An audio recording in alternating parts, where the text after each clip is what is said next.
Hey guys, what's going on? Lucky here. So the other day, my friend David dropped off his 69 Chevelle. I call this the Fisher Chevelle.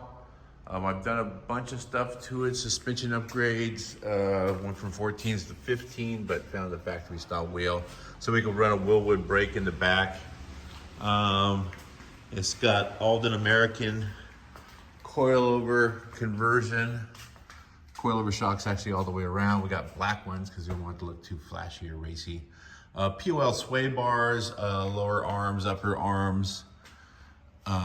Basically made a Survivor original one owner car into a nice driver, basically. I mean, not that they're not nice drivers already, but made this thing into a cruiser.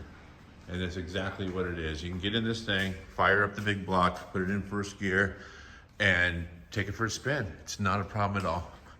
However, bushing started, or actually there was a squeak in the front end. And this car is so clean and original, there are no squeaks.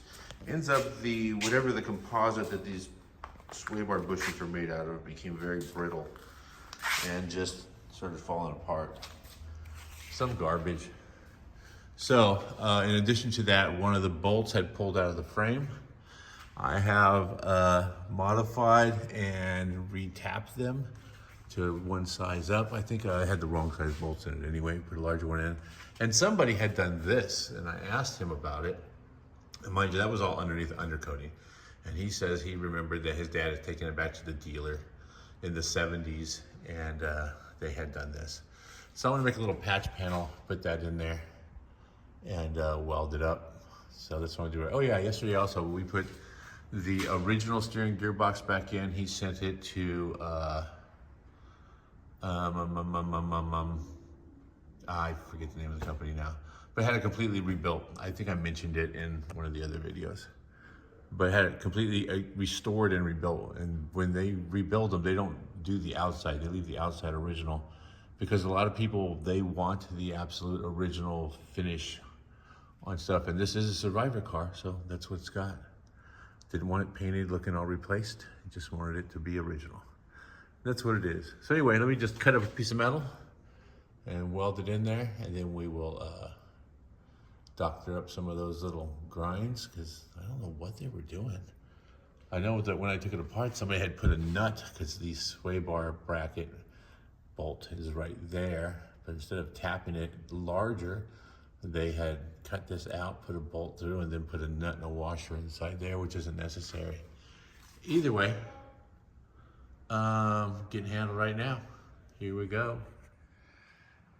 Okay, so I got a piece of steel over there. I cut it to fit pretty well. I've cleaned up all the little angles and the bezels and all that good stuff. Let me get, where's Sticks at? He was helping me over here. Sticks McGann.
about it. Welded up,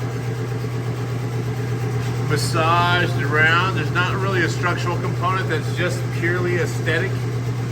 I don't want to get too crazy into it. I noticed there was a hole right here. Also, you can see all the contaminants burning out of it when I was welding it. That's just because it's the inside of the frame. All the coolant, this thing had a power steering leak, had all kinds of issues, so all that stuff was inside there. I cleaned it out as much as I could. But once again, this is just aesthetic. I want to let that cool down a little bit, clean it up a little bit, probably with some lacquer thinner or just some alcohol. And then I'm going to just blend a little chassis black over it. This one, see, had the same alignment hole. That's probably something to do with measurements or something. But other than that, that's it. No more hole, no more weak spot. I have new bushes. We'll get that sway bar pushed back up there after I do a little paint work, and life will be good. Back on the road. All right, you guys. Thanks for watching. Don't forget to subscribe. Feel free to leave a comment and also like the video if you like it. Thanks a lot, guys. See you later.